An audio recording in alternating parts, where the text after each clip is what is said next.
Si escucha una opinión, dato o corriente de pensamiento y le genera una reflexión, está usted escuchando Puntos Suspensivos. Puntos Suspensivos.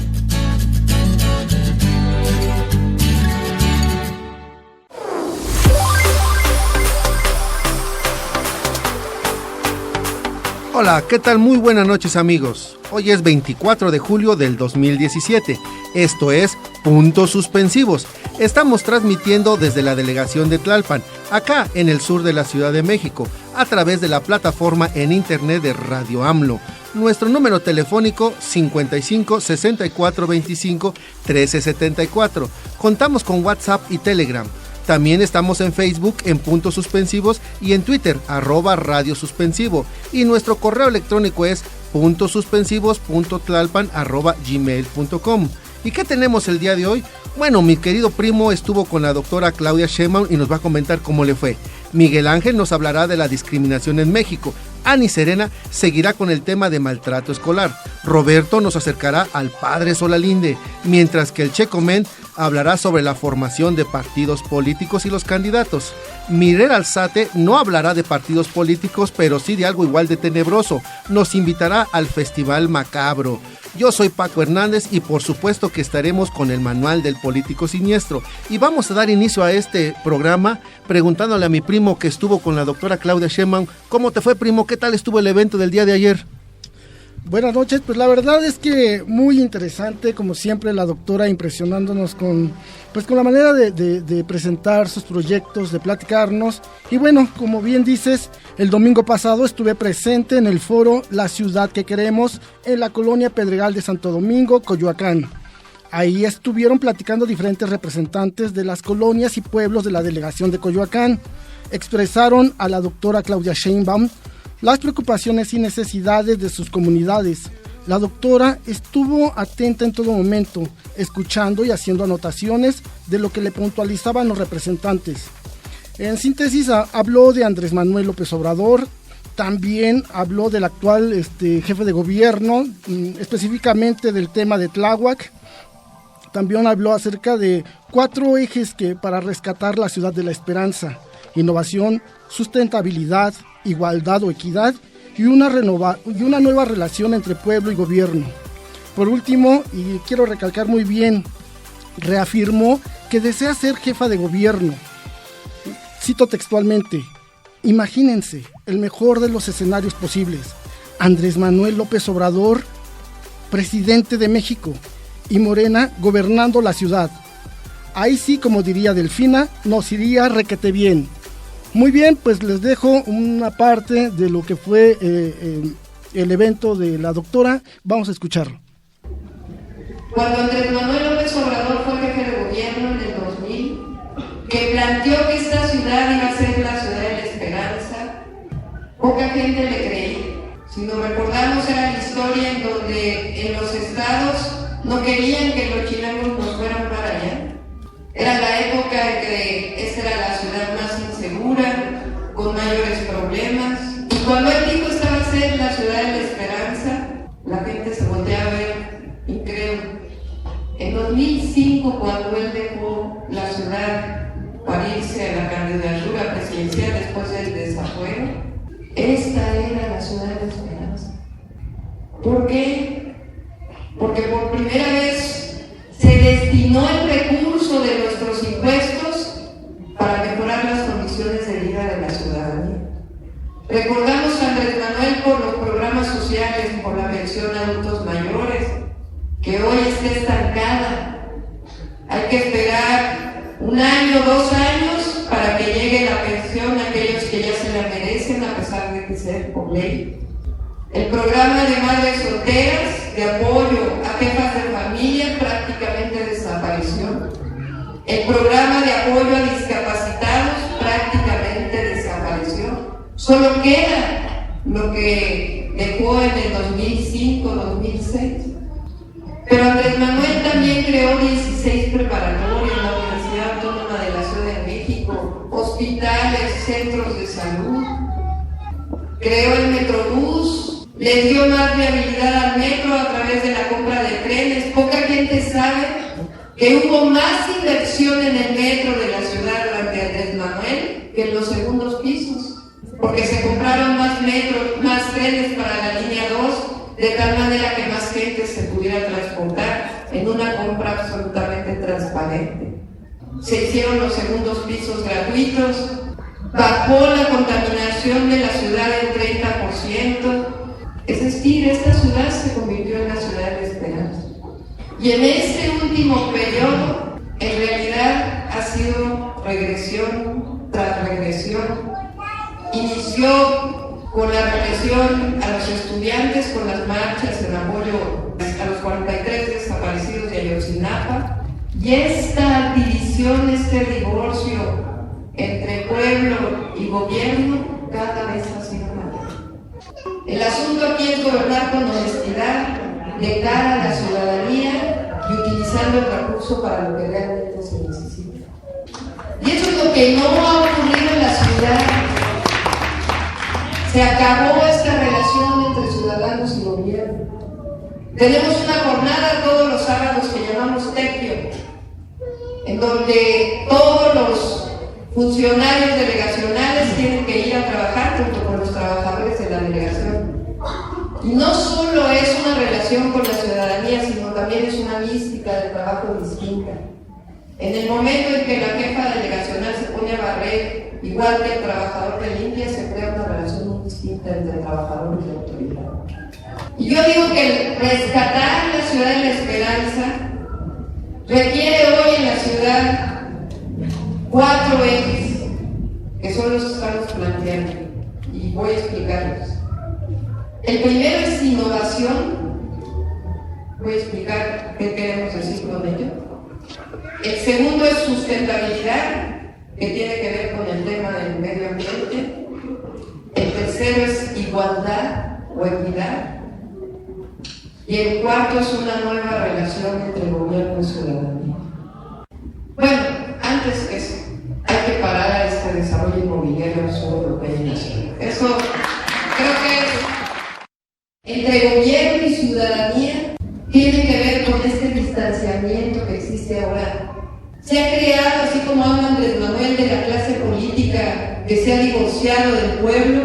En la ciudad ha ocurrido exactamente lo mismo y está asociada a la corrupción. Mancera, pues no andaba regalando patrullas en Ciudad Juárez cuando ocurrió lo del agua hace 3 días. Y que por cierto hay que decirlo, quiero involucrar a nuestro compañero jefe delegacional en eso de manera ridícula. No tiene nada que ver. ¿Por qué se ha disparado la inseguridad? Pues por falta de atención, por frivolidad, porque andan en el negocio. Por eso, en mi caso, vamos a participar en la encuesta de Morena. Pues ya fui jefa delegacional, ahora me toca ser jefa de gobierno. Tuve oportunidad de ser diputada, senadora, nunca he asentado, porque a mí lo que me gusta es hacer, construir, desarrollar. Y creo que hoy la ciudad lo necesita a todos y a todas. Hay momentos en la vida de uno donde uno dice, bueno, todo eso que aprendí, todo ese currículum académico, ¿para qué sirve? Sino para ponerlo al servicio de la ciudadanía, del pueblo. Entonces, como lo dije en aquel evento, sí quiero ser jefa de gobierno. Así que a lo que los convoco es a construir algo diferente. Y eso empieza desde ahora. Imagínense el mejor de los escenarios posibles: Andrés Manuel López Obrador, presidente de México, y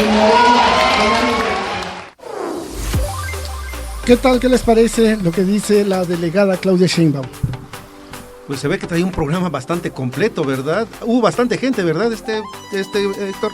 Sí, aproximadamente yo calculo entre 700,000 personas, más o menos por ahí. Gracias, Héctor. Le vas a dar seguimiento, ¿verdad? Vamos a seguir dándole seguimiento a cada uno de sus eventos. Muchas gracias, primo. Bueno, antes de irnos al corte, quiero mandar un par de saludos. Un saludo a la licenciada Griselda Marín Lozano del Hospital de Venados y a Esther Torres Escalante del Hospital Belisario Domínguez. Vámonos a corte y vamos a regresar con Roberto.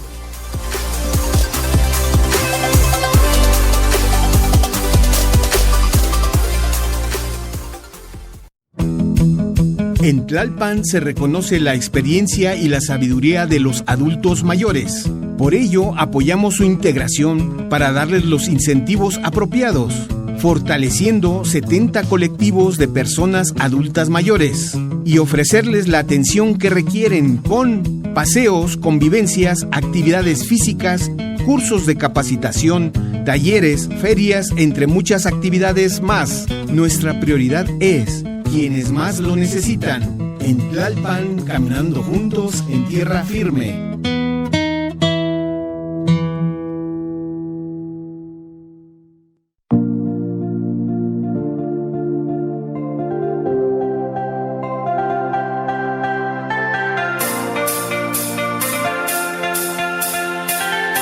Hoy 20 ciberescuelas atienden a 5.200 alumnos, de los cuales el 60% son mujeres, y serán 26 ciberescuelas en esta administración para atender a 7.000 alumnos.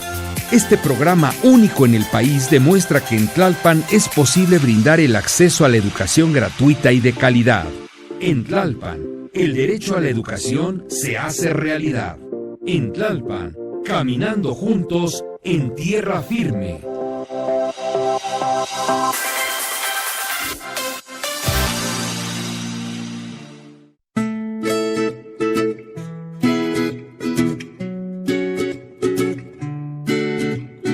Apoyar a nuestros jóvenes es apoyar el crecimiento de nuestra sociedad. El apoyo integral a nuestra juventud demanda no bajar la guardia, porque en sus manos está el futuro. Por ello, en Tlalpan, en este año, se asesorarán a 2.700 jóvenes en su examen del Comipems. Se apoyarán económicamente a 18.000 jóvenes de nivel secundaria. Se otorgarán 39.400 uniformes a estudiantes de nivel primaria. Se mantendrán 37 escuelas técnico-deportivas en atletismo, boxeo, natación, clavados, patinaje, entre otras más. En Tlalpan, caminando juntos en tierra firme.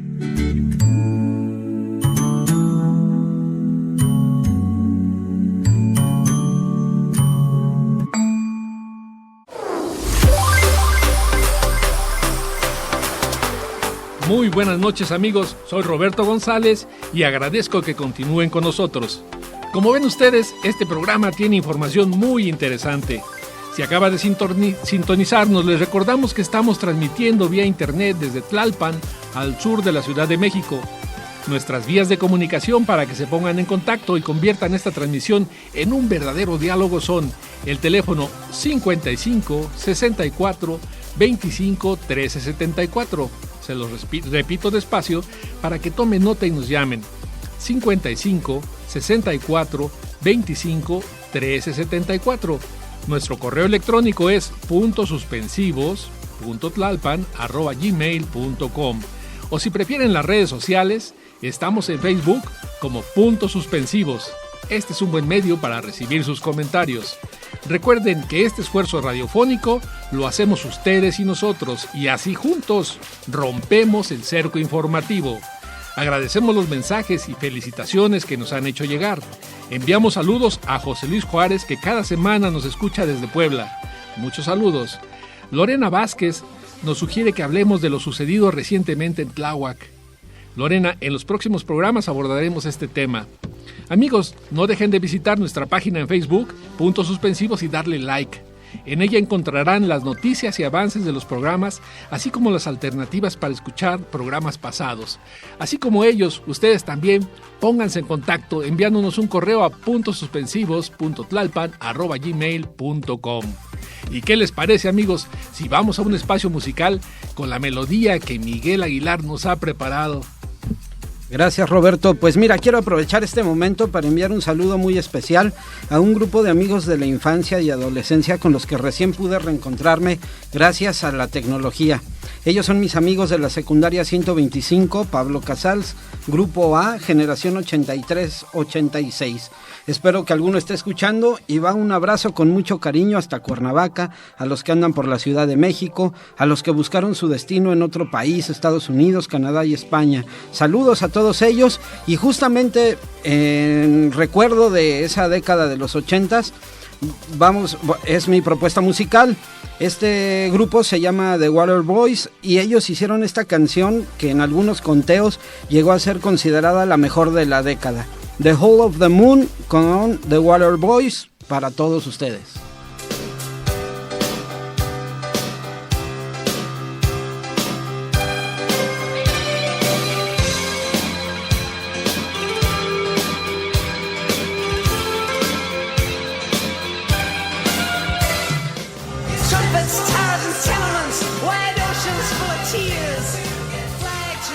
Muy buena rola, viejita, pero bonita. Eso. Y amigos, para contrastar este estado de ánimo, ¿qué les parece a ustedes si vemos el manual del político siniestro con el inconfundible estilo de Paco Hernández? Adelante, Paco, por favor. Gracias, Roberto. Oye, también me gustó esa cancioncita, oh, padre, deberán repetirla una y otra vez. Bueno, música, por favor, maestro. Eso es. Alguien iba a recibir su cheque el día de hoy. Hoy vamos a hablar de la telenovela de Xabidú, más importante que los asesinatos de todo el mes, más espectacular que el socavón, más enajenante que la situación en Venezuela y más terrorífica que el manual del político siniestro. Es que Xabidú ya está en México, como ya lo sospechaste, mi querido Checo. ¿Es pariente de Scooby-Doo? Creo que sí. Wow. Con transmisión en vivo desde que fue capturado en Guatemala el pasado 15 de abril, hasta su arribo a la Ciudad de México, como si fuera estrella de rock. Pero todos se hacen las mismas preguntas. ¿Cuánto durará en prisión? ¿Dónde está Karime de Xabidú? ¿Quién lo protege desde arriba? ¿Quién es Dios? ¿Y qué pasaría si las computadoras dominaran el mundo? Xabidú, al que un día el gobierno lo nombró ejemplo del nuevo PRI, y no se equivocó. Más de 10 exgobernadores están siendo investigados por peculado y hacia asociaciones delictuosas, y sí, casi todos son del nuevo PRI. A Xabidú se le extraditó por 3 razones, una de ellas federal, es acusado por delincuencia organizada y lavado de dinero, y 2 locales, por los presuntos delitos de abuso de autoridad, incumplimiento de un deber legal, peculado, tráfico de influencias, coalición y por incumplimiento de un deber legal. De lo de la delincuencia organizada, lo más seguro es que no proceda, porque no hay a quien se le asocie. En cuanto a lo del dinero, se cree que Xabidú desfalcó al estado de Veracruz por algo más de 3,000 millones de pesos, pero para su extradición solo se pudo medio acreditar 438 millones de pesos lavados de recursos públicos. Finalmente, las acusaciones locales carecen de pruebas demoledoras y contundentes. Además, se sabe que Xabidú fue asesorado por uno de los mejores jueces de Colombia, de ahí que aceptó tranquilamente su extradición. Así que cualquier otra acusación no es más que payasadas del sistema. Entonces, ¿por qué tanta atención a su persona? Básicamente por 2 razones. Uno, porque es el enemigo público número 1 y el gobierno quiere demostrar que aún controla algo. Y segundo, es un excelente distractor.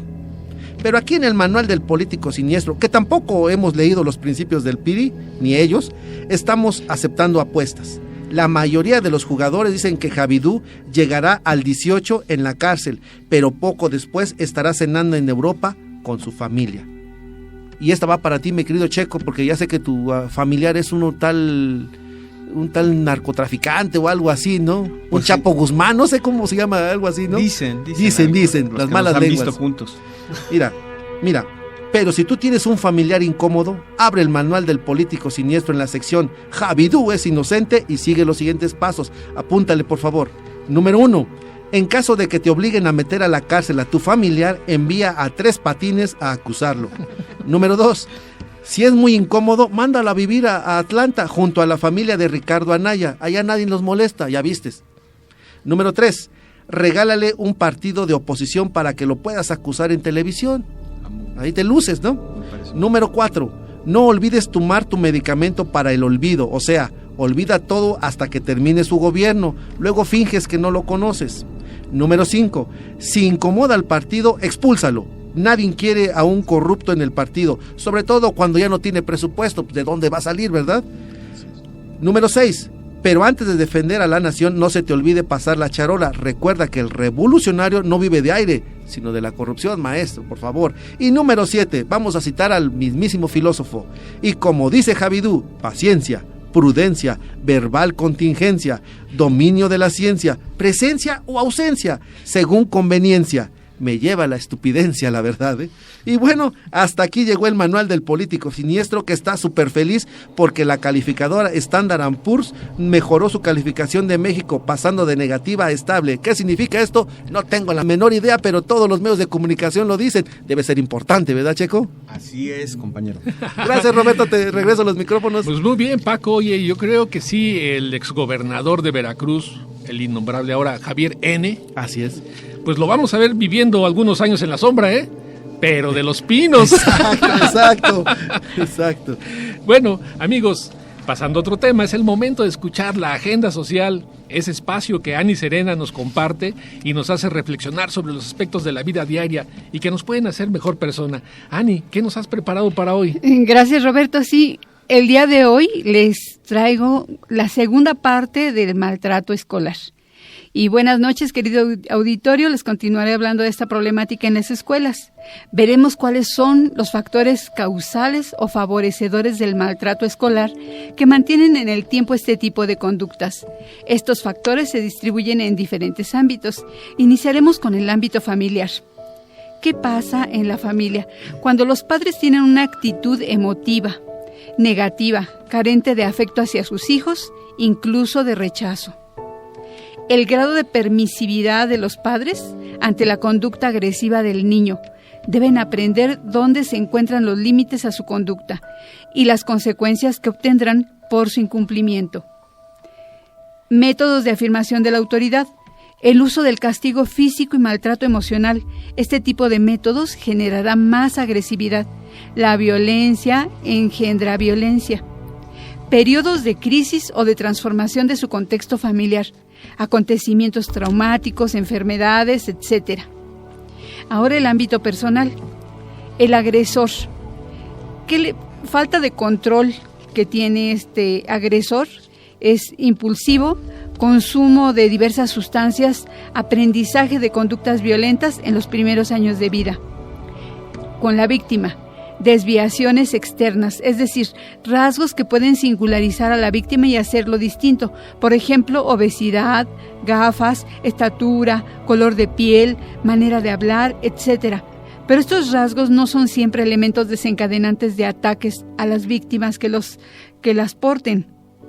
En sus estudios, Olwen demuestra que un 75% del alumnado puede caracterizarse por alguna desviación externa. Es decir, todos somos diversos, bajo alguna característica concreta.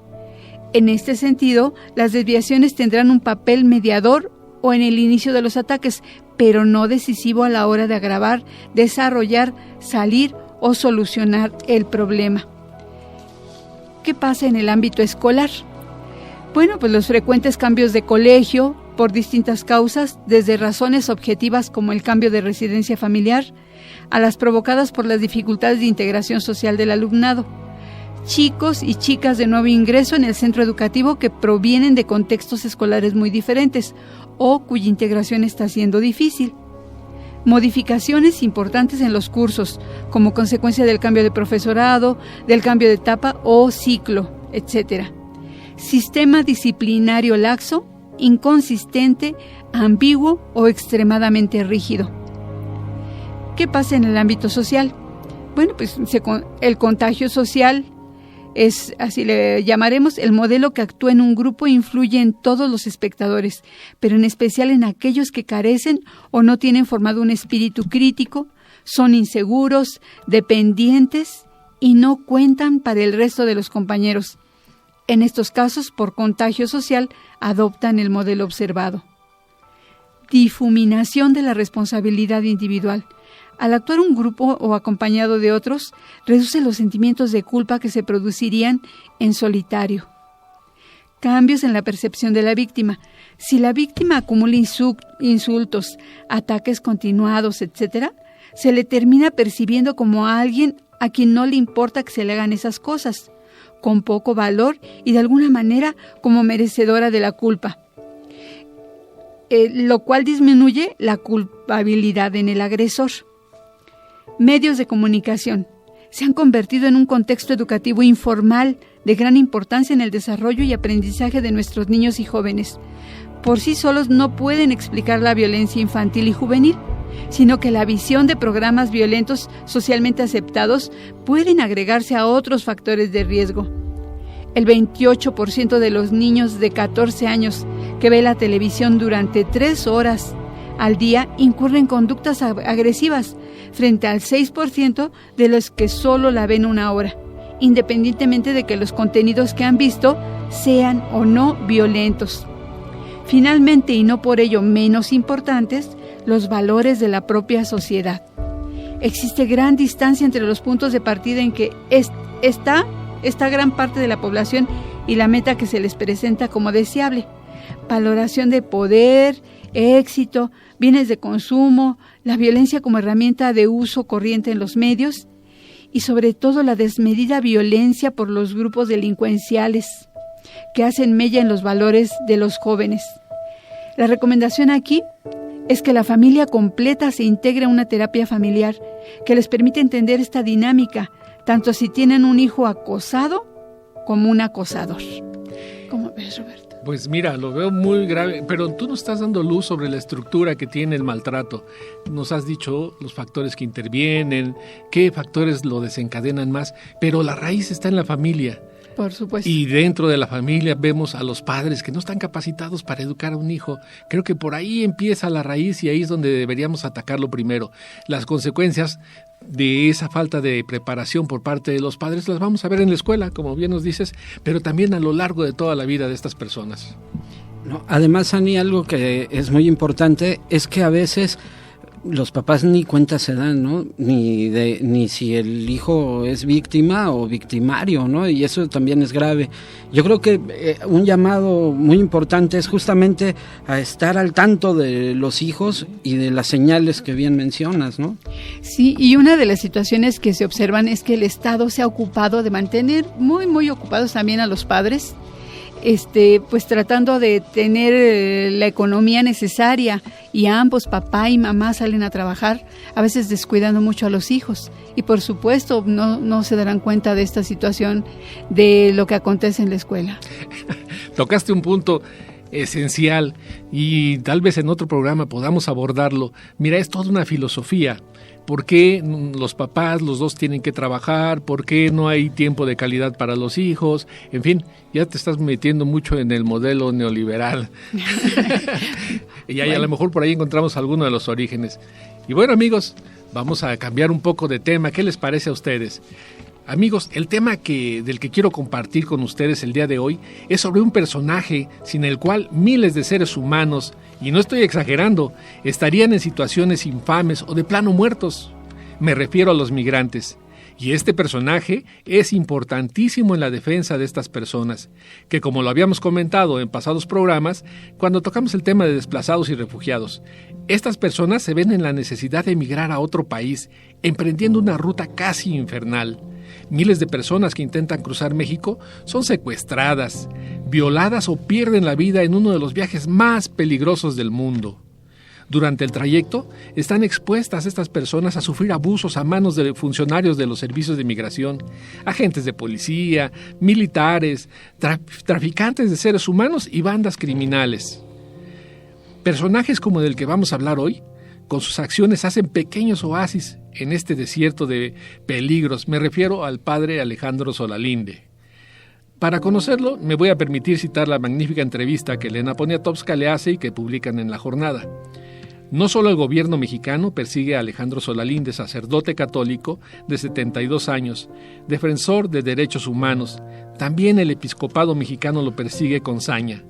En junio, el PRD lo acusó de proselitismo en favor de Delfina Gómez, candidata de Morena en el Estado de México, y estaba citado ante el Instituto Electoral del Estado de México para el jueves 13 de julio, pero de buenas a primeras el PRD retiró la demanda, comenta Elena.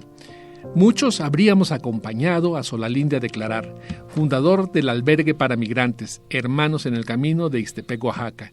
Lo han golpeado y asaltado tanto que ahora anda con una escolta de 4 jóvenes laicos. Y comenta Solalinde, la única vez que mis escoltas en 5 años han usado la fuerza, hasta eso muy moderada, ha sido en la Basílica de Guadalupe, porque acudí con 36 cubanos que habían estado presos durante 2 meses en la estación de Acayuca, en Veracruz, porque querían alcanzar a su familia en Estados Unidos. Uno de ellos, de plano, intentó suicidarse. Entonces hice uso de una figura jurídica que tenemos en los albergues y se llama custodia. Saqué a los 36 cubanos, además de una persona de África y otra de Haití, y venimos a México a su regularización migratoria. En el camino, Migración los quiso extorsionar 2 veces, y llegando al Atapo, la policía privada también actuó en contra de la ley y los corrí. En la Ciudad de México, los cubanos querían ir a la villa. Entramos por una puerta lateral, un padre celebraba misa. En voz baja les dije que no les podía explicar nada de la Virgen de Guadalupe hasta que terminara. Pero los guardias del templo me amenazaron. Usted no puede estar hablando aquí. Eso mismo le estoy diciendo y vamos a esperar a que acabe la misa. Sálgase. No importa si es sacerdote, no importa quién es usted. Si está con este grupo, lárguese. No me voy a salir. Intentaron sacarme a la fuerza y Jorge, uno de los escoltas, me protegió. Es la única vez en que uno de mis escoltas ha intervenido. Tengo escoltas porque varias veces han intentado matarme. Imagínese, una vez me mandaron golpear y van 2 veces que me meten a la cárcel. Han querido quemar el albergue en Ixtepec y quemarme a mí. ¿Cuándo empezó esta persecución? En enero de 2007. Interrumpí el 6º secuestro masivo de inmigrantes y a partir de ahí llovieron las amenazas, porque les quitamos el negocio. Querían secuestrarlos y hacer trata. A Ixtepec llegan en tren con miles de migrantes. Para la policía de Ulises Ruiz Ortiz era como mercancía que había que separar. Las mujeres a la prostitución o a la trata, los hombres al secuestro o al tráfico de órganos. Desde entonces tengo escoltas, no por orden del Gobierno de México, sino de la Comisión Interamericana de Derechos Humanos y la Organización de los Estados Americanos. Recomendó varias medidas cautelares.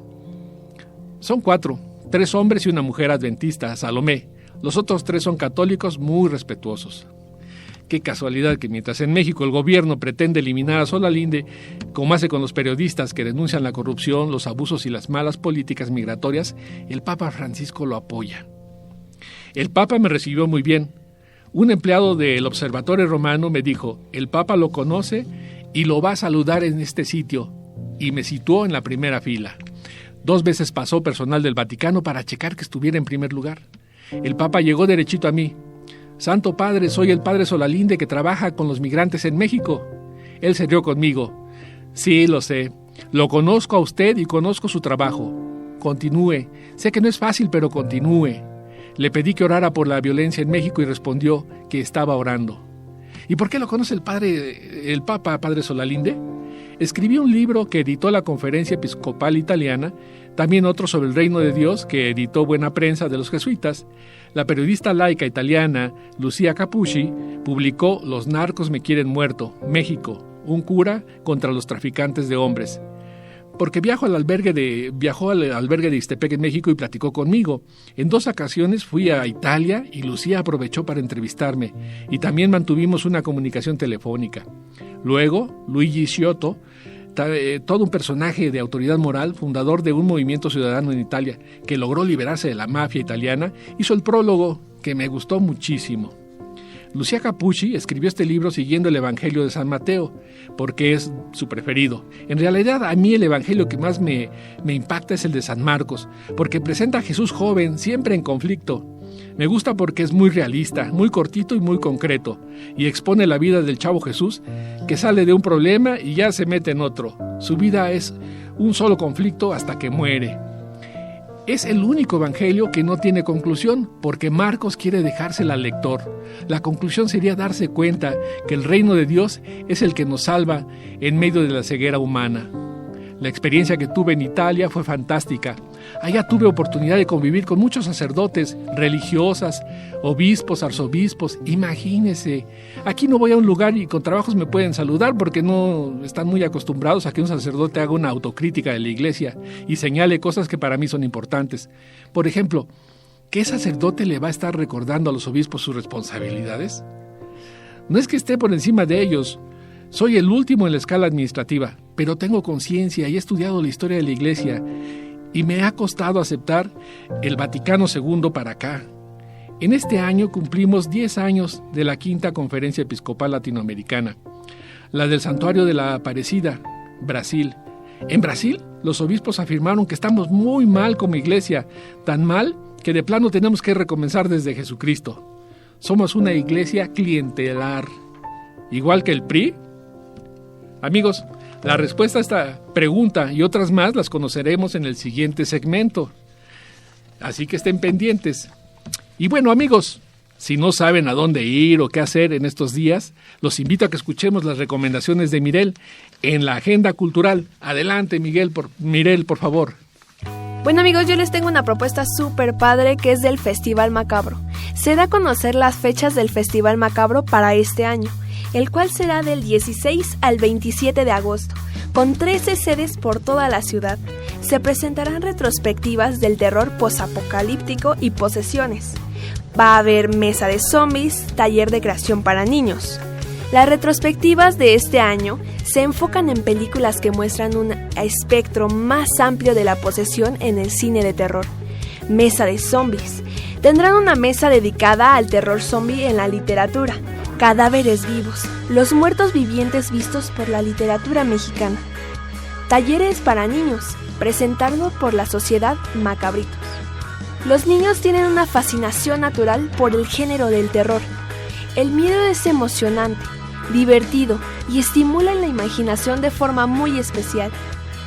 Duración del taller, sábado 26 de agosto, 2 y 9 de septiembre, de 12 a 15 horas en Cineteca. Cupo limitado a 10 niños, de entre 8 y 12 años. Informes e inscripciones en cinetesica.com. Vuelvo a repetir, en cinetesica.com. El Festival Internacional de Cine de Horror de la Ciudad de México se llevará a cabo del 16 al 27 de agosto en sede Cineteca Nacional, Cinematógrafo del Chopo, Casa del Cine, Museo Archivo de Fotografía, Museo Panteón de San Fernando, Cine Tonalá, el Circuito Alterno de Foros y los cineclubes Culhuacán, Cine Villa Olímpica, Cine Siqueiros, Circo Volador y el UTAM Bar durante todo el mes de agosto. Bueno, así que chicos, tienen esta propuesta súper padre y muy especial de terror, también para los niños. Bueno, y pueden consultar más detalles de esto del Festival Macabro en www.dalixexpresión.com. Y pues yo, si voy, lo voy a estar viendo por ahí. Pues por ahí nos vamos a ver, yo creo, Mirel, porque pues los niños salieron ya de vacaciones y esta propuesta que nos haces pues llena ese huequito. Hay que llevarlos a estos eventos culturales. Amigos, es hora de hacer un corte de estación. No se retiren de internet. Vamos a regresar con la conducción de Miguel. En un momento continuamos.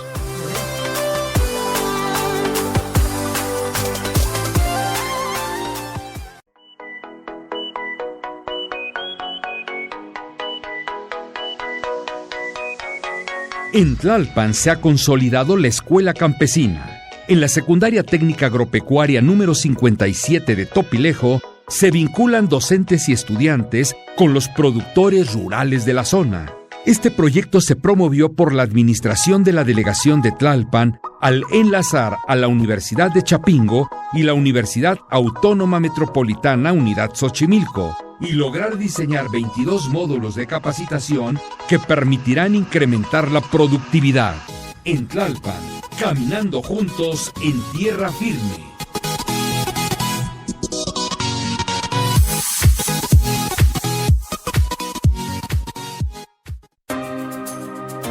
La actual administración de Tlalpan entregó obras de infraestructura en San Miguel y Santo Tomás Ajusco con un valor de 45 millones, beneficiando a más de 50,000 habitantes. Con un total de 150 millones, se entregaron obras de infraestructura para los 9 pueblos originarios de la parte alta de la delegación de Tlalpan, realizándose mejoras en escuelas, construcción urbana y obras de mantenimiento en la red de agua potable, destacándose la escuela Leyes de Reforma del 57, al inaugurarse las nuevas aulas para el mejoramiento de las condiciones de estudio de los 900 alumnos, además del mantenimiento de baños y pasillos. En Tlalpan, caminando juntos en tierra firme.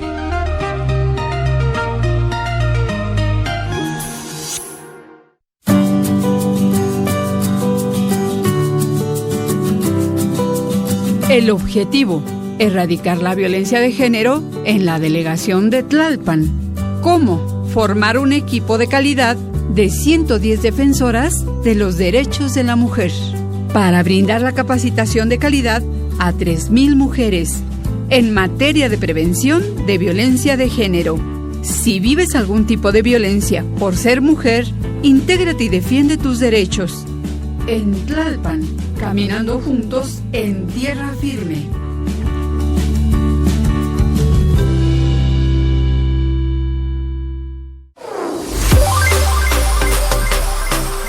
¿Qué tal, amigos? Muy buenas noches, ya estamos de regreso en Puntos Suspensivos y es un verdadero gusto que se mantengan con nosotros. Vamos a dar paso a este tercer bloque y ya está con nosotros Ani y su propuesta musical. Adelante, Ani. Sí, gracias, Miguel. Querido auditorio, hoy les traigo una propuesta de música cubana. Esta escrita por Silvio Rodríguez Domínguez. Él nació en San Antonio de los Baños, Cuba, en 1946. Cantautor cubano, figura capital junto a Pablo Milanés y Noel Nicola, de la nueva trova cubana. En sus composiciones se puede apreciar la influencia del blues y una inteligente mezcla de lirismo y compromiso social, aunque sin caer en una excesiva politización. Nacido en el seno de una familia humilde, su padre era campesino y su madre peluquera. En 1951 se trasladó con su familia a La Habana, donde empezaría a tocar el piano. En 1963 compuso sus primeras canciones y 4 años más tarde participó en el programa televisivo Música y Estrellas. Debutó como intérprete en el Museo de Bellas Artes y en 1975, cuando llevaba 8 años como profesional y había compuesto cientos de canciones, grabó su primer disco en solitario. Con ustedes, Silvio Rodríguez, Ojalá.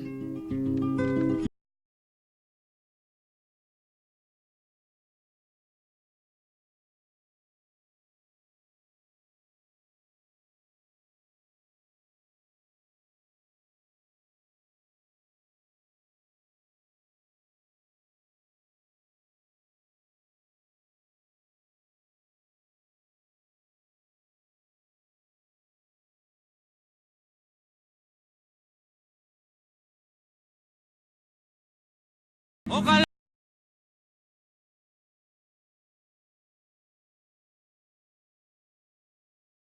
Qué buena canción, Ani, todo un ícono de la nueva trova cubana y tantos recuerdos nos han vuelto con esta canción. Muchas gracias, Ani. Y bueno, pues ha llegado el momento de las noticias más comentadas con Paco Hernández.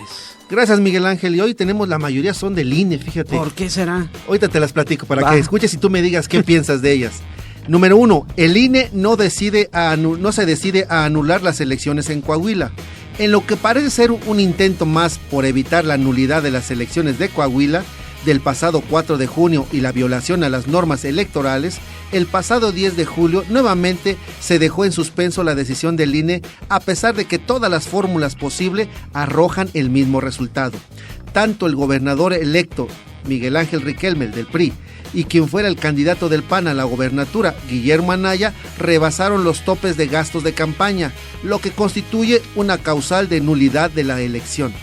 De acuerdo con los resultados de la revisión de recursos que realizó la Unidad Técnica de Fiscalización, el priista no reportó 7.8 millones de pesos en sus gastos de campaña, es decir, el 31%. En tanto, el panista no reportó 5.2 millones, o sea, el 27%. Sin embargo, se introdujeron nuevos cálculos y se bajó a 26% en el caso del PRI. Y como si esto no fuera suficiente, el día lunes pasado se volvieron a redefinir ciertos criterios y el rebase bajó hasta un 8.27 en el caso del PRI y un 4.56 para el candidato del PAN. Aún queda pendiente el pago de representantes de casilla el día de las elecciones, pero será hasta agosto cuando se vuelvan a reunir. Ya dictaminado, el Tribunal Electoral del Poder Judicial de la Federación tendrá que decidir si se anula o no los comicios del pasado 4 de junio.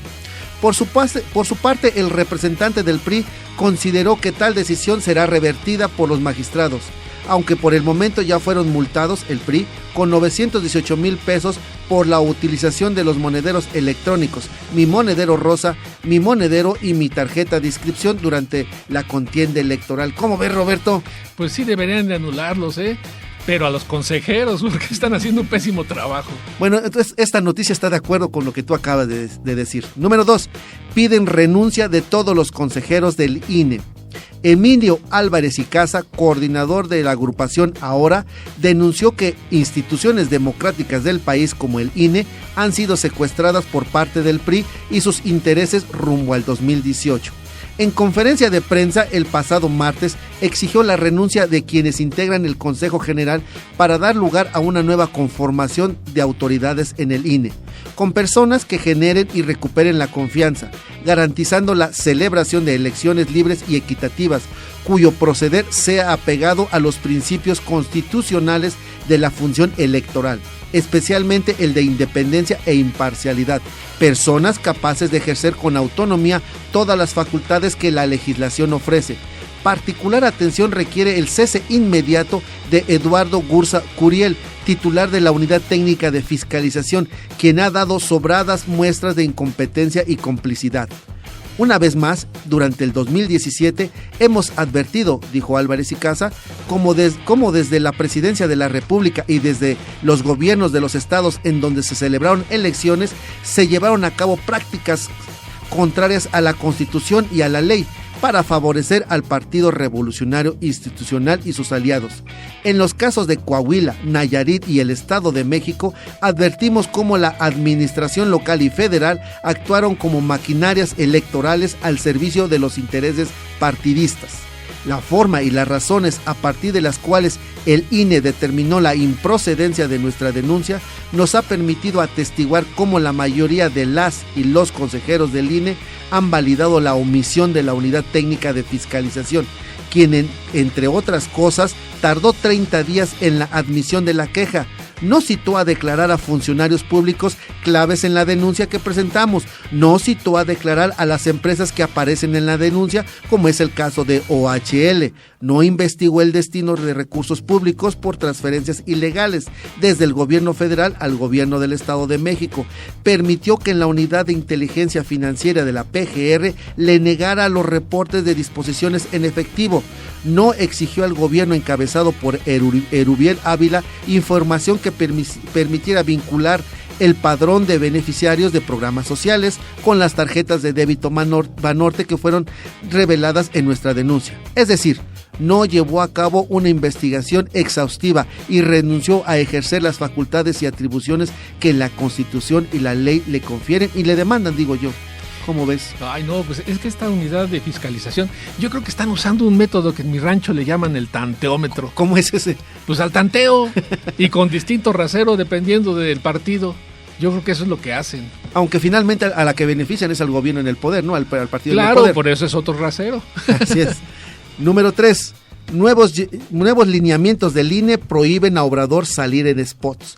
En una nueva estrategia del INE para limitar la participación de Andrés Manuel López Obrador, el Consejo General del Instituto Nacional Electoral, el INE, aprobó 2 lineamientos que frenarán a partir del 8 de septiembre la aparición de líderes partidistas en spots, así como la compra de propaganda por parte de cualquier aspirante a cargos de elección popular con el propósito de poner un supuesto piso parejo en los comicios 2018. El segundo lineamiento, que fue aprobado por unanimidad, prohíbe también a partir de ese periodo la compra o adquisición de propaganda de cualquier tipo a quienes tengan o no algún cargo y que aspiren a un puesto de elección popular el próximo año. Además, establece que si los aspirantes adquieren esta propaganda de manera anticipada a las precampañas o a las campañas, se les contabilizará como gasto de los topes electorales. Morena, el PT y el PRD coincidieron en que se busca silenciar y censurar a los opositores, en particular a Andrés Manuel López Obrador, mientras se permite el uso electoral de programas sociales o de las áreas de comunicación social en las que advirtieron se gastan cuantiosos recursos a favor de presidenciables, como José Narro, Aurelio Nuño o José Antonio Meade. ¿Cómo ves, Miguel Ángel? No, hombre, el golpe es increíble que estos cuates sean tan cínicos. La verdad es que nos corresponde, lo comentábamos fuera del aire, darle la vuelta a esto de alguna manera, porque en realidad pues están desesperados, ya no saben ni por dónde frenar esto que está creciendo y que nos consta, ¿no? Que es un crecimiento, hemos hablado de ese crecimiento bárbaro, y la verdad es que algo tenemos que hacer porque no podemos estar siempre sometidos, ¿no?, a lo que esta gente quiere. Sí, es curioso, es lo que dice Roberto. Por un lado, lo manipulan para hacer crecer o para hacer menos malo al partido que cometió más atropelías, ¿no? Y por otro lado, no dejan crecer a uno de los candidatos, que en este caso es Andrés Manuel López Obrador, pero segundo, cualquiera que represente un peligro le van a impedir de una u otra forma, ¿no? Pues peligro para sus bolsillos, ¿va? Porque sí, realmente ellos están desesperados y ya no saben ni por dónde les está llegando. Realmente ellos se metieron en este embrollo por el mal gobierno, ¿no? Así es. Y número 4. Morena ratifica la exclusión de Eva Cadena. Después de casi 3 meses de análisis, la Comisión Nacional de Honor y Justicia de Morena ratificó la semana pasada la exclusión de Eva Cadena de toda actividad política de dicho partido. Esto tras los videoescándalos que relacionan a la veracruzano con actos de corrupción al recibir dinero de forma ilegal. En el documento de resolución de la comisión que dio a conocer la semana pasada, se determinó excluir a la ciudadana Eva Felicitas Cadena Sandoval de nuestro partido, Morena, y de cualquier actividad presente o futura del mismo. Cadena Sandoval, según el documento, reflejó su ambición al dinero y no a la búsqueda de causas más relevantes. Checo, tú que vas a hablar de partidos, ¿cómo ves? Pues yo veo bien, porque Morena hizo su trabajo, pero debería ser general. Moralmente no debería ser aceptada en ningún partido, pues los actos la condenan. Creo que ni en la política, ¿verdad, mi querido Así Checo? es. Bueno, y hasta aquí las noticias más comentadas de la semana. Regreso a los micrófonos con Miguel Ángel. Muchas gracias, Paco. Pues son temas sin lugar a dudas muy actuales y a nosotros nos corresponde, como siempre, estar al pendiente y sobre todo pues a la sociedad activarse, ¿no? Y realmente tener una participación más contundente. Pues vamos a dar un giro en la información. En los 2 programas anteriores hablamos desde distintas perspectivas de la diversidad lingüística con la que cuenta nuestro país. Hablamos de la importancia de valorarlas y promover su preservación y cómo esta vastedad no nada más enriquece nuestra cultura, sino que nos define como mexicanos. Pero también comentamos una arista que a veces lamentablemente nos define aún más: la discriminación y racismo hacia el interior de nuestro país, es decir, de nosotros hacia nosotros mismos. No cabe duda que los mexicanos somos una mezcla de razas y culturas que fueron confluyendo en nuestro territorio, de ahí que a veces no es fácil tener una identidad plena. Las comunidades que han preservado sus usos y costumbres sí que tienen una identidad más completa, originada básicamente en mantener esos usos y costumbres inalterables. Y nosotros podemos reconocer esos grupos étnicos, ya sea por su ubicación geográfica, por su lengua, por su vestimenta, por sus tradiciones o por sus características físicas. No obstante, hay una percepción general de que estas comunidades viven en un retraso evidente, como si ellos, a nuestra forma de ver las cosas, estuvieran decididos a negar el progreso. Nos llega a parecer increíble que elijan vivir como viven, y cuando miembros de estas comunidades llegan a salir de ellas, a buscar medios de vida en otras poblaciones o ciudades, no son tratados con la igualdad con que se debería. Tristemente, aún tenemos la percepción de que las diferencias que hay entre los mexicanos por el nivel económico, por el nivel académico, por la apariencia y hasta por la zona donde vivimos, son determinantes para tener acceso a la educación, a la salud, a los empleos, a los programas de gobierno, y para tener ideas más concretas al respecto, quiero hablarles de un par de puntos de vista de 2 doctoras del Instituto de Investigaciones Sociales de la UNAM que abordan este tema. la doctora Natividad Gutiérrez Chong realizó la encuesta nacional de indígenas y de los resultados se concluye que la mayoría de los mexicanos encuestados, el 82.9%, ignora la riqueza que existe en el país al contar con una diversidad representada por 64 lenguas, además de sus derivaciones lingüísticas. Peor aún, no son capaces de mencionar el nombre de 3 grupos originarios. Este estudio único midió la percepción de los no indígenas sobre quienes sí lo son. En México, la mayor desventaja de ser indígena es la discriminación, consideró el 43.2% de los encuestados. La marginación y la pobreza, dijeron, el 21.6%. La exclusión y el analfabetismo, con 5.8% y 4.3% respectivamente. La mayoría reconoce que a los indígenas les va mal, que para ellos es más difícil la vida, mientras que el 21% menciona que la mayor ventaja de serlo es que tienen tradiciones. El 28.4% no sabe y 18.1% cree que no hay ventajas. Las respuestas pueden obedecer, entre otras cuestiones, a la imagen perpetuada que tienen los pueblos originarios como personas que padecen constantemente miseria, marginación y discriminación. Los resultados son reveladores y permiten ver qué tan poco estimado es el indígena en nuestra sociedad y cómo ello da lugar a la discriminación y al racismo. Para revertir esta situación se requiere actuar no solo en los aspectos económico, simbólico y cultural, sino devolver prestigio a esas comunidades, porque a lo largo de la historia eso es lo que nos ha faltado de manera apabullante, señaló la doctora Natividad Gutiérrez Chong. El otro punto de vista es de la doctora Beatriz Urías, del mismo instituto, que en el marco del Día Internacional de la Eliminación de la Discriminación Racial comentó que la discriminación racial en el México contemporáneo es un fenómeno complejo que no puede ser reducido a la problemática indígena, a pesar de ser el grupo que históricamente ha sido más afectado. Estas conductas se extienden hacia un mundo mestizo que se encuentra en los márgenes de la cultura dominante. La discriminación racial en México rebasa la cuestión indígena. En la vida social ordinaria circulan y se articulan estereotipos que atañen un abanico de posibilidades fenotípicas asociadas a fenómenos de marginación, pobreza y carencia de oportunidades. Muy diversos grupos son estigmatizados no solo por ser mestizos más cercanos a lo indio que a lo español, sino también por encontrarse en los márgenes de la cultura dominante. Es decir, además de los matices de la piel o la forma de las facciones, la exclusión pone en entredicho la manera de hablar, el nivel educativo y el manejo de códigos culturales. En México, el racismo y el clasismo se acompañan.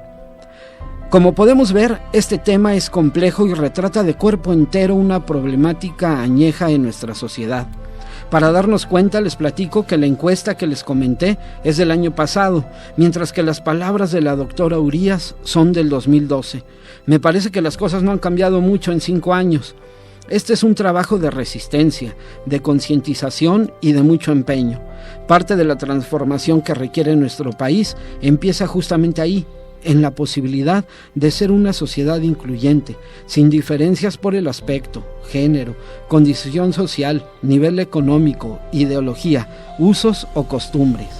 Este es un tema que seguiremos abordando. De cualquier modo, si quieren ver completos la encuesta y la entrevista, pueden hacerlo en el portal del Instituto de Investigaciones Sociales de la UNAM, www.dgcs.unam.mx, Dirección General de Comunicación Social. Y bueno, pues yo creo que es un tema que pues da seguimiento a lo que veníamos hablando. No sé cómo lo ven ustedes. Pues mira, yo tengo 2 puntos de vista, opiniones. La primera es que, así como tú lo dijiste, son actividades y conductas inconscientes. Nosotros mismos en algún momento hemos discriminado, a veces sin desearlo. Yo como médico seguramente en algún momento he discriminado a algún paciente y lo hago inconscientemente. Tenemos que reflexionar. Y lo segundo que me parece grave, porque el tema que tocas es bastante importante, es los medios de comunicación. Los medios de comunicación fomentan y endurecen los estereotipos, los reproducen una y otra vez, no solo los comerciales, sino también los programas mexicanos. En la televisión abierta solo tienes que ver cualquier programa y verás cómo ratifican esos estereotipos, Miguel Ángel. Sí, claro que sí, ¿no? Y es un mal, pues, añejo, endémico, pero sobre todo es que no se ve ni por dónde se vaya a cambiar si hay un reforzamiento constante, ¿no?, de los estereotipos. Sí, tenemos que verlo de manera global. Paco nos dice muy bien, muy atinadamente en los medios de comunicación, pero no hay que perder de vista que los propios libros de texto nos hablan de las culturas prehispánicas como algo muerto, como algo que ya existió.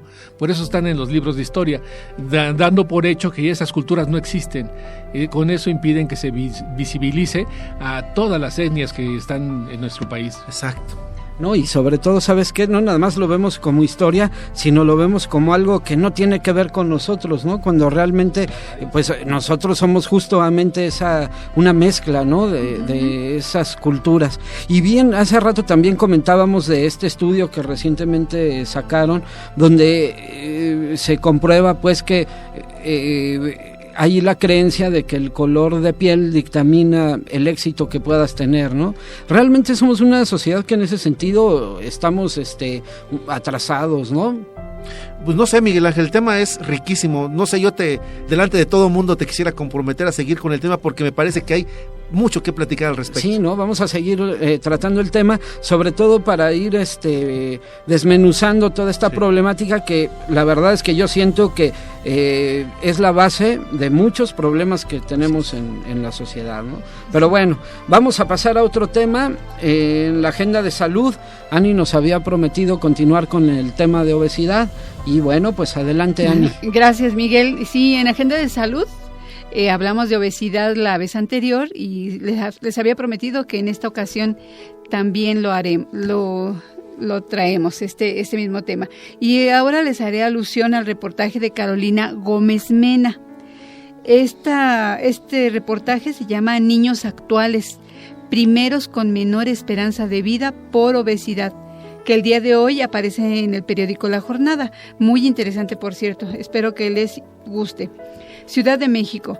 La morbilidad temprana por obesidad afecta el desarrollo normal de los niños, a tal grado que se ha pronosticado que la actual generación de infantes será la primera en la historia moderna que verá una esperanza de vida más corta, reducida hasta en 7 años, que la de sus padres, señaló Hilda Gómez Pérez Mitre, profesora de posgrado de la Facultad de Psicología de la UNAM. Acotó que la obesidad comienza en la infancia, entre los 5 y los 6 años, o durante la adolescencia, y añadió que estudios han demostrado que quien padece esta condición entre los 10 y 13 años tienen un 80% de probabilidad de convertirse en un adulto obeso. Expuso que en los últimos años esta condición ha aumentado de forma alarmante en México, a tal grado que el UNICEF establece que actualmente México ocupa el primer lugar mundial en obesidad infantil y el segundo en adultos, precedido solo por Estados Unidos. La también responsable del Laboratorio de Obesidad y Trastornos de la Conducta Alimentaria de la Facultad de Psicología indicó que en la antigüedad estar obeso se relacionaba con el atractivo físico, la fuerza y la fertilidad, pero hoy esta condición es vista como la epidemia del siglo XXI. Las personas obesas no solo se exponen a una larga lista de enfermedades como cardiopatías, hipertensión arterial y diabetes, sino también a psicopatías como depresión y ansiedad, que en estos casos están asociadas con trastornos de la conducta alimentaria o distorsión de la imagen corporal. Además, tiene dificultades para identificar sus propias sensaciones y no pueden distinguir entre el hambre y la saciedad u otras emociones cotidianas, así que la respuesta es comer. Aunado a ello están las consecuencias psicopatológicas como el nerviosismo, debilidad e irritabilidad, resultado del seguimiento de dietas hipocalóricas estrictas y de los ciclos de pérdida-recuperación de peso, que los hace sentir culpabilidad y vergüenza al ser criticados por su fracaso. Lo anterior deriva en el desarrollo de nuevas patologías, como la depresión, ansiedad, angustia y hasta el trastorno alimentario compulsivo, convirtiendo la situación en un círculo vicioso que impide la prevención y contribuye al mantenimiento de la obesidad, pues buscan calmar cualquier reclamo con una ingesta inadecuada. Añadió que la obesidad es una enfermedad multifactorial en la que interactúan múltiples variables predisponentes como las genéticas, metabólicas, fisiológicas, psicológicas, sociales y culturales. Por ello, el tratamiento debe ser multidisciplinario, médico, nutricional y psicológico, y estar conformado por diversos tipos de intervenciones dirigidas al incremento de la actividad física y a mejorar la conducta alimentaria, subrayó.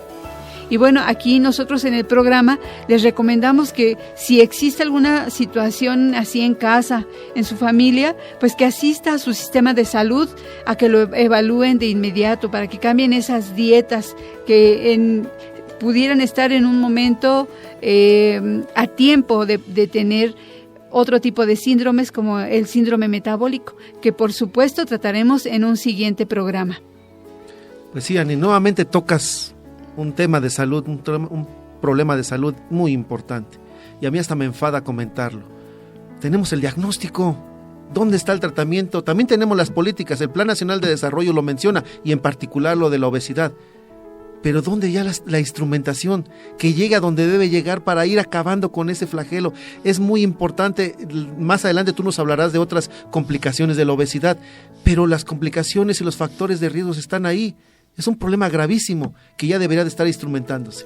Por supuesto. No, y además, digo, es un tema muy sensible, pues, porque no, o sea, es de alarmarse, ¿no? Estar en primer lugar con obesidad infantil, segundo lugar con obesidad en adultos, y realmente ya Paco nos ha hablado de estos problemas de salud que se convierten en un problema serio, ¿no? De seguridad nacional. Y es verdad, ¿no? O sea, yo no había reflexionado tanto en eso hasta que Paco nos decía, o sea, imagínate cuánto se va a tener que invertir en salud en el futuro, ¿no?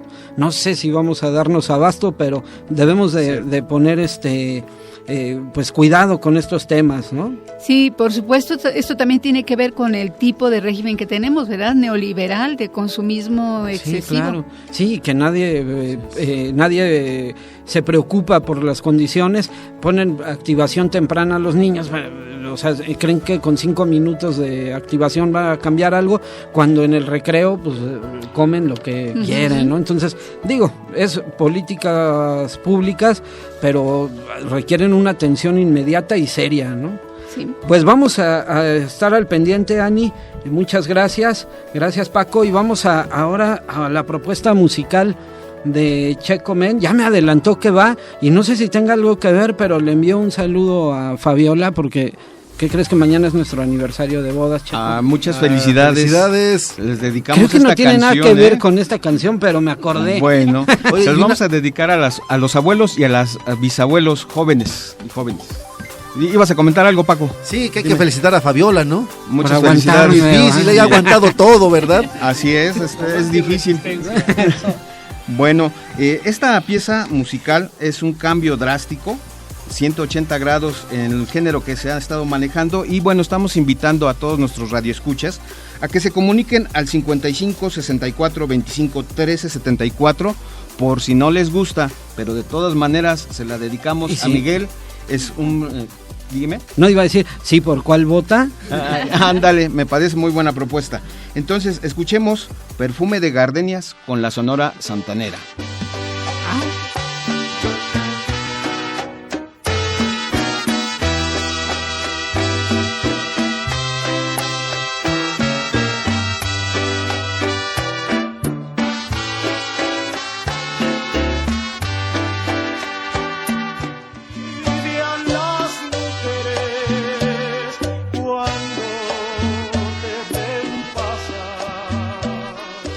Sí, amigos. Oye, Checo, pues qué rolita nos pusiste, ¿eh? Nos pusiste a bailar no queriendo, ¿eh?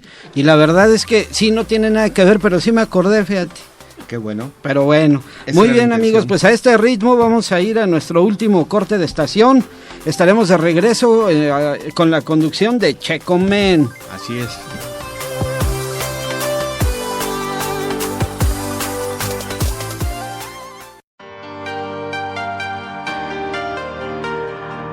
En materia de seguridad en Tlalpan se han conformado 215 comisiones de seguridad ciudadana.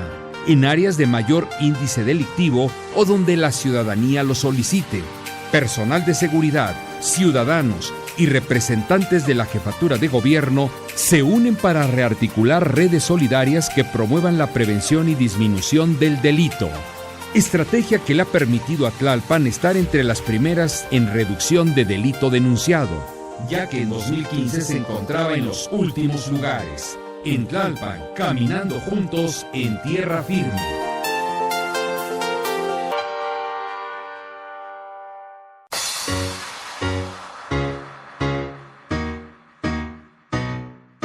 En la actual administración delegacional de la doctora Claudia Sheinbaum, se entregaron en Santo Tomás Ajusco y Magdalena Petlacalco nuevas subdelegaciones, en las cuales se brindarán a la población servicios de atención médica y administrativos. Además, se efectuó la remodelación de la subdelegación de San Pedro Mártir. Nuestra prioridad es quienes más lo necesitan.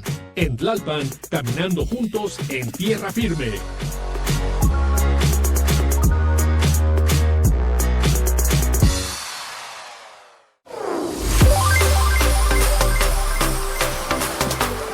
Y sí, amigos, no se duerman. Escúchenos. Estaré a cargo de la presentación de los compañeros y sus temas en este cuarto segmento del programa Puntos Suspensivos. Teléfonos en el estudio 55 64 25 13 74. Y ahora, ¿qué les parece si continuamos con Roberto y su reflexión política? Así es, amigos, vamos a continuar con esta entrevista que Elena Poniatowska le hace al padre Alejandro Solalinde.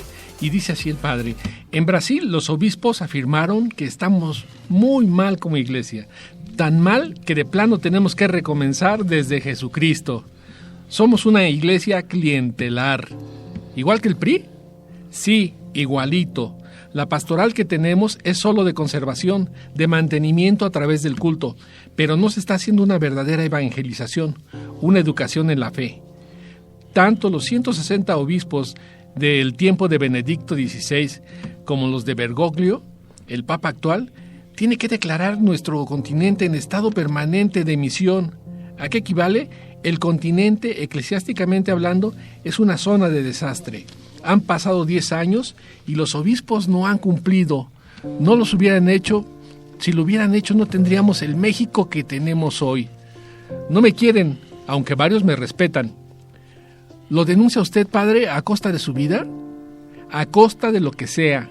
¿Cuántos desaparecidos ha habido en 10 años? ¿Cuántos secuestros? ¿Cuántas mujeres asesinadas cada día? ¿Cuántas fosas clandestinas? ¿Cuánta corrupción? Mire, le voy a contar una anécdota. Hace unos 7 años, más o menos, en el momento en que salía Fidel Herrera Beltrán del gobierno de Veracruz, visité a Javier Duarte de Ochoa para pedirle que ayudara a los migrantes porque los estaban secuestrando, extorsionándolos o de plano desapareciéndolos. Esperé a que él llegara en el Palacio de Gobierno de Jalapa y recuerdo muy bien que fueron llegando personas de su gabinete y se sentaron. Yo empecé a hacerles plática. ¿Ustedes son católicos? Sí, todos católicos, 100% católicos. No había ni siquiera un cristiano evangélico. ¿Ustedes son amigos del arzobispo de aquí? Sí, somos muy amigos del arzobispo Hipólito de Jalapa. ¿Leen la Biblia, los evangelios? No. ¿No han leído los 4 evangelios, Mateo, Marcos, Lucas, Juan? No. ¿Van a misa los domingos? Sí. Sí, vamos a misa los domingos. ¿Saben que hubo una 5ª conferencia episcopal latinoamericana en Brasil? No, pues no. Les enseñé el folleto. Este librito cuesta 30 pesos. Cómprenlo o díganle al obispo Hipólito que se los regale. Yo se los regalaría si viviera aquí. He ido a varias diócesis y es la misma historia. Nadie sabe nada, no conocen el Vaticano II, no leen los evangelios ni les importa, no leen ni su credencial de elector. En esas condiciones, ¿cómo no vamos a tener una clase política tan corrupta? Por eso no me quieren, aunque varios me respetan. Uno de ellos me dijo: mira, te voy a hablar con franqueza. No creas que no nos damos cuenta de lo mal que están las cosas, pero a estas alturas no voy a cambiar. No deja de ser incómoda mi palabra y mi presencia. El alcalde de Orizaba me declaró persona non grata. Es curioso, porque el jefe de la Iglesia Católica en Roma, el Papa, me acepta, me reconoce, pero varios miembros de la jerarquía católica aquí en México me persiguen. Yo digo que están un poco confundidos porque no están acostumbrados a que les digan sus errores. Pero las mujeres lo queremos, padre, y somos más valientes y menos cizañosas, y no decimos misa. Sí, en una misa en la villa, las mujeres fueron muy valientes, y con sus celulares grabaron a los policías que querían sacarnos. ¿Por qué no dejan al padre Solalinde? Está haciendo oración con las víctimas. ¿Por qué no respetan? Esto sucedió en la Villa de Guadalupe, con familiares de víctimas de feminicidios. Pedí permiso al rector de la Basílica, Enrique Gleni, para hacer una oración con víctimas de desaparición. Me negaron el permiso. Dije, si no me lo permiten, voy a hacerlo en el atrio, que es público. Leímos el Nicán Mopúa de la Virgen de Guadalupe y después de decir la palabra de Dios, analizamos qué acción política podíamos tomar para solucionar problemas. Ya para terminar, llegó la guardia del templo, como en tiempos de Jesús en Jerusalén, a quitarnos el megáfono. Respondí, tenemos que terminar y vamos a terminar. Vaya a hablar con el rector de la Basílica. Ya hablé con él y por eso estamos en el atrio. Hombre de todo nada, ¿verdad? Al obispo Méndez Arceo le indignaría. ¡Qué atraso tan horrible el de la iglesia en México! Pues en Estados Unidos no cantan mal las rancheras.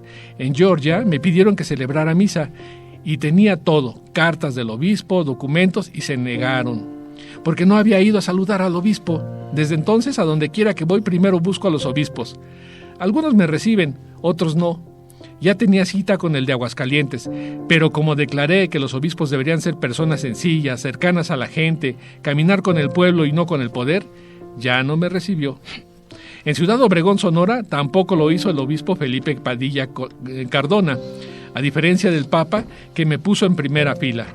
Me encantó que el Papa jamás le sonriera a Trump y le hiciera cara de fuchi. Trump pidió llegar en helicóptero y bajar en la plaza de San Pedro y el Papa no se lo permitió. Pidió cita a las 11 de la mañana y el Papa respondió, el único horario disponible es a las 8 de la mañana.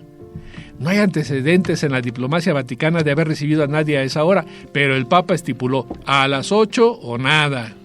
También usted, padre Solalinde, es de todo o nada. Así es. Amigos, esta magnífica entrevista nos muestra la personalidad y convicción del padre Alejandro Solalinde. Y para que quede más claro, después de que el PRD, presionado por la opinión pública, se desistió de la denuncia contra el padre Alejandro Solalinde, publicó en Twitter: no me pidan disculpas, por favor, si ya saben cómo soy, ¿para qué me denuncian? Estos son cómplices. PRI y PRD robaron el Estado de México. ¿Qué opinan de esta personalidad, amigos? Oye, Roberto, pues esto que nos compartes realmente nos ayuda mucho a la reflexión y ver una realidad de lo que está sucediendo en nuestro país actualmente, ¿no? Como lo dicen ahí periodistas, gente que se dedica a la autocrítica, como el padre Solalinde, de esta iglesia, por ejemplo, clientelar, como él lo menciona, ¿no? Pero también quiero resaltar algo que él menciona y que creo que es una invitación para todos nosotros. Él dice, tengo conciencia y sé la historia del episcopado de México. Entonces yo creo que eso es lo que tenemos que hacer nosotros, nuestra conciencia, y continuamente estar viendo esta historia de nuestro país y cómo es que son perseguidos estas personas autocríticas, ¿no? Pues sí, más bien críticas, y además la historia de nuestro país, tal vez desde una mirada laica, podemos estudiar historia. ¿Y qué más importante que estudiar la historia inmediata? Vamos a conocer esa historia de los últimos 18 años. Ok, la historia es inmensa, pero estos últimos 18 años, esto inmediato, y empecemos a sacar conjeturas. Así es. Oye, Roberto, además, por otro lado, a mí me parece que estos pastores que tiene la iglesia han dejado mucho que desear, ¿no? Porque, fíjate, a mí me parece muy loable lo que hace, me parece loable lo que hace el padre Solalinde. No puede ser que dentro de la jerarquía no se den cuenta de lo importante que es la labor que tiene él, y en vez de tomarlo como ejemplo y hacer lo propio, se dedican a, igual, ¿no? Como hemos visto con otros casos, a un golpeteo increíble, y a tal grado que tenga que sentirse inseguro cuando lo único que está haciendo es pensar en los demás, ¿no? Bueno, pues el padre Solalinde es congruente con lo que piensa y lo que hace, pero ¿qué me podrías decir de Norberto? Por favor, ahí tenemos el blanco y el negro. Por supuesto, y justamente esa autocrítica es la que le hace falta a esta iglesia, ¿no? Que, pues ya lo hemos platicado aquí, el porcentaje de católicos va disminuyendo, y todavía se preguntan por qué, ¿no? Entonces digo, la verdad es que falta autocrítica hacia el interior de la iglesia y nosotros tenemos que siempre aplaudir que haya personajes como el padre Solalinde que arriesga todo, ¿no? Sí. Y bueno, su labor trasciende más allá de la religión. Nuestro programa no es religioso, pero no dejamos de ver que él tiene una función social importantísima, que ha levantado la voz por los que no la tienen y que ha defendido a estas personas vulnerables como no lo ha hecho el gobierno. Pocas son las organizaciones que lo hacen y esta labor de él es muy loable. Así es, Roberto. Qué interesante, nos acabas de dar otro punto de vista de lo que es a veces la iglesia o las gentes que la representan. Sin embargo, pues yo te iba a comentar ahorita que decían blanco y negro, no será racista esto, ¿va? No, eran colores, no eran razas. Ah, bueno, me parece muy bien porque siempre referencian al blanco como bueno y al negro como malo, pero bueno, vamos a cambiar un poquito de tema. Vamos a tocar dentro de lo que es la reflexión política algunos de los términos de los que muchas veces se pierde el sentido y estamos yendo a cosas muy básicas. ¿Qué es un partido político? Bueno, pues el partido político definido por el INE en algunos de sus libros dice que es una entidad de interés político que tiene como fin promover la participación de los ciudadanos y ciudadanas en la vida democrática para posibilitar su acceso al ejercicio del poder. Y ahora, bueno, pues definiremos, o lo que tiene como definición de candidato o candidata. Ciudadano o ciudadana que se postula por una fuerza política o por sí mismo para competir en un cargo de elección popular y que se registra ante una autoridad electoral. Candidata o candidato independiente, ciudadano sin afiliación o sin ningún partido político que por sí mismo se postula a un cargo de elección popular y que cumple con los requisitos establecidos por la ley en materia y se registra ante esta autoridad. Y un candidato común es aquel que se da en un acuerdo de entre dos o más partidos políticos y que lo establecen para postularlo a una candidatura. En este tipo de acciones, los votos, tanto de forma individual que obtiene cada partido, se suman a los que se dan en común. Y tocando este tema, tuvimos hoy una invitación por parte de la delegada en Tlalpan, la doctora Claudia Sheinbaum. Ella estuvo como anfitriona al foro de la ciudad. Hoy se presentó en la Casa Frisac a las 11:30 de la mañana el foro de la ciudad que soñamos, muy parecido al de la que queremos. Todavía apenas estamos soñándola. Pero en este foro se presentó un grupo de constituyentes que la doctora invitó muy amablemente y inclusive hizo la aclaración de que quería que fuera una cuestión equitativa en la cuestión de género. Lamentablemente la licenciada Clara Brugada no pudo asistir, pero estaba muy balanceado. Estaba el señor René Cervera García, Gabriela Rodríguez, Miguel Ángel Velázquez, Bernardo Batis, Alejandro Encinas y obviamente la doctora Claudia como anfitriona. Estuvo de moderador el señor Jesús Ramírez Cuevas, quien es editor del periódico Regeneración, y pues cada quien tocó su tema que le tocó defender. Lo que sí es importante resaltar, y ellos nos lo mencionan, que no hubo una postura de defender colores partidistas en la formación de la Constitución de la Ciudad de México.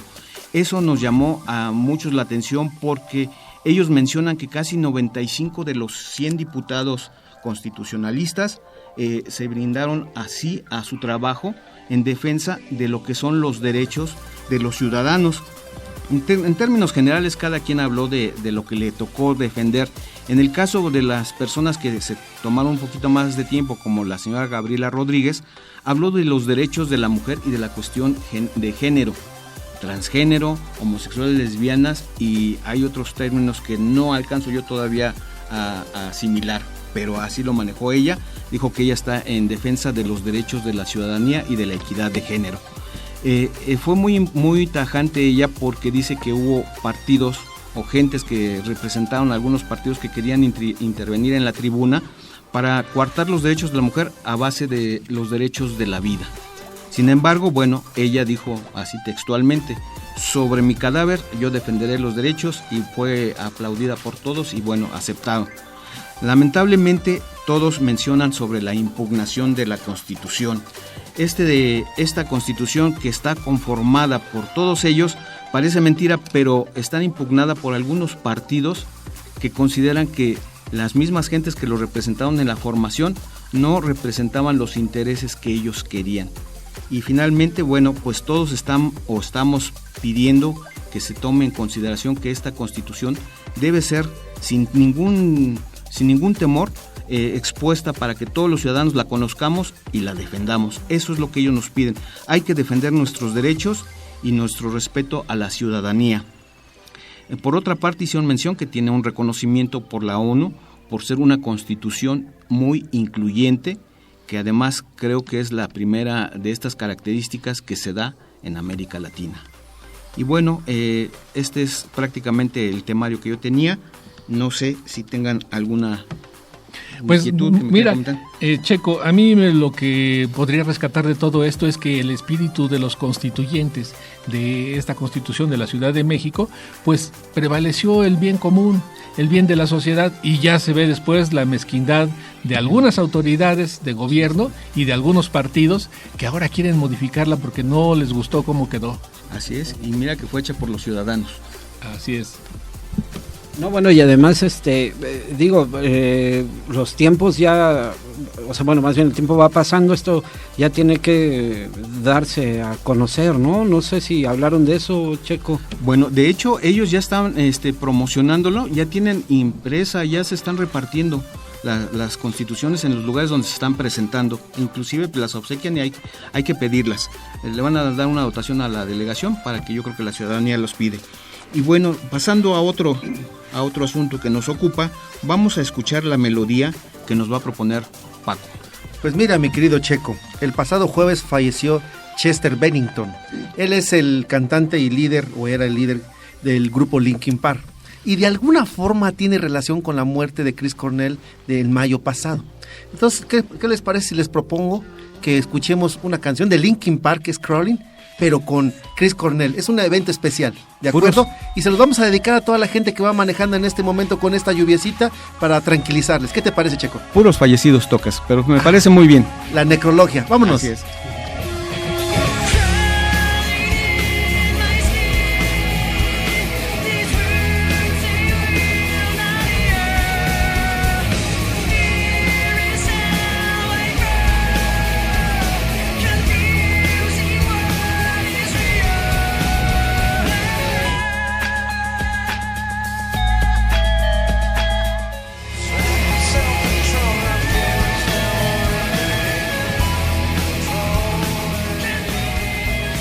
Y sí, amigos, muy buenas noches. Llegamos al final de su programa. Agradecemos su preferencia y deseamos que se comuniquen para que nos manifiesten qué les gusta y qué no de su programa Puntos Suspensivos. Sus amigos, les decimos adiós: Ani Serena, Roberto González, Miguel Ángel Aguilar, Mirel Alzate, Héctor Tlatempa y su seguro servidor, esperando que nos escuchen el próximo lunes a las 9:30. Adiós. Y el buen Paco. Paco Hernández. Perdón.